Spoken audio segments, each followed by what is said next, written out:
You wake up in Morocco and realize your face is on every airport screen from Paris to Dubai. Your burner phone vibrates with a single message, Red Notice issued. 195 countries alerted. The hotel clerk glances at you, then back at his screen, and you understand you have minutes before everything changes. What once felt like a normal world suddenly closes in, shrinking into a network designed to find you. At first, you don't believe it. Your lawyer's voice sounds distant, almost unreal, as he tells you not to go home and not to use anything traceable. A red notice isn't technically an arrest warrant, but it might as well be. It turns every system, banks, airports, borders into silent alarms waiting to expose you. You're still free, but freedom now feels like a countdown. You try to move like nothing's wrong, stepping into an airport filled with ordinary people living ordinary lives. But the moment your passport hits the scanner and flashes red, reality locks in. Interpol's global network doesn't chase you directly, it connects systems that do. Your identity becomes your greatest weakness, and every attempt to travel legally turns into a risk you can't afford. So you disappear into the shadows, cutting ties with your name, your money, and your past. In places like Istanbul, you meet people who operate outside the system, fixers who can move money and create new identities. But nothing is free. Every favor costs a piece of your life, and every person who helps you gains leverage over you. Survival becomes a transaction, and identity becomes something you trade away. Eventually, you reach places that feel safe, countries where extradition isn't straightforward, where you can breathe for a moment. But even there, safety is temporary.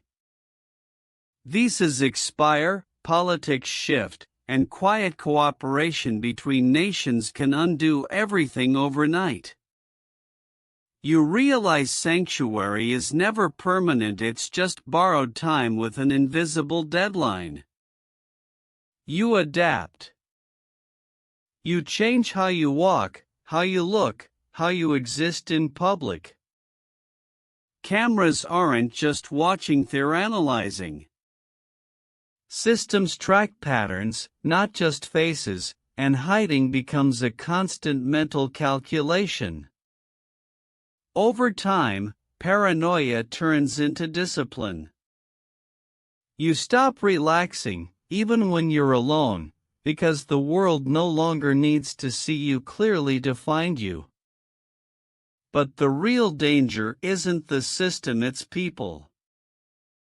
Rewards are offered. Deals are made. Even those closest to you can be tempted by a way out you can't give them.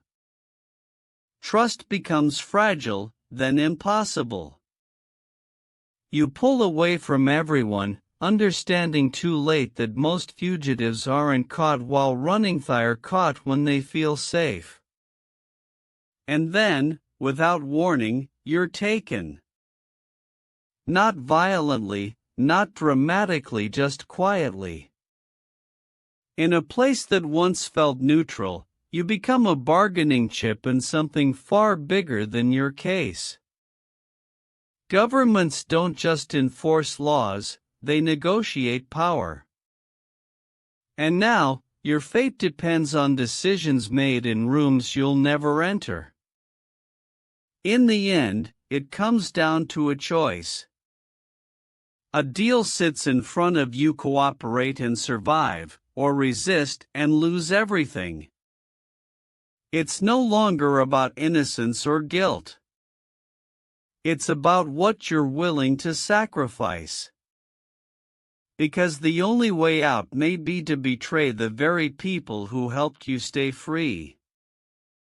You wake up somewhere new, under a different name, staring at a reflection that feels both familiar and distant.